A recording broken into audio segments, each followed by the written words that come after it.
ZDTech. 3 minutes pour tout comprendre.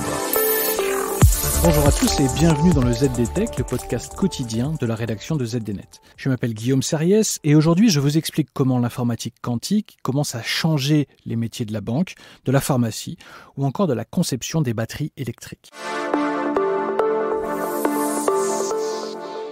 Vous en avez certainement déjà entendu parler. Les plus grandes entreprises du monde et les gouvernements injectent des fonds considérables dans la recherche en informatique quantique. Pourquoi ?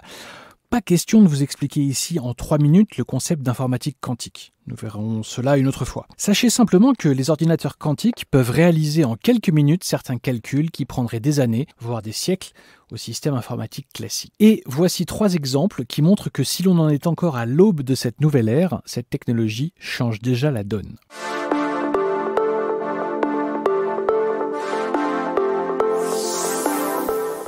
Dans la découverte de nouveaux médicaments, par exemple. Trouver de nouveaux médicaments repose en partie sur un domaine scientifique appelé simulation moléculaire. Cela consiste à modéliser la manière dont les particules interagissent à l'intérieur d'une molécule pour créer une configuration capable de combattre une maladie. Ces interactions sont incroyablement complexes. Une prédiction précise du comportement d'une molécule nécessite d'énormes quantités de calculs. Il est bien sûr impossible de le faire manuellement, mais même pour un ordinateur lambda, c'est compliqué. La modélisation d'une molécule de seulement 70 atomes devrait prendre jusqu'à 13 milliards d'années à un ordinateur classique. C'est la raison pour laquelle la découverte de nouveaux médicaments prend autant de temps. Faute de modélisation, les scientifiques testent des milliers de molécules contre une maladie cible. Les ordinateurs quantiques peuvent simuler toutes les interactions entre les particules qui composent les molécules.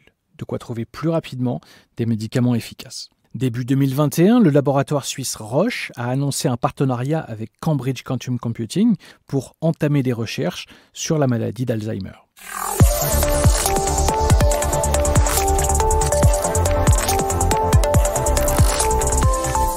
Dans le monde des batteries électriques aussi, la révolution quantique fait son petit bout de chemin.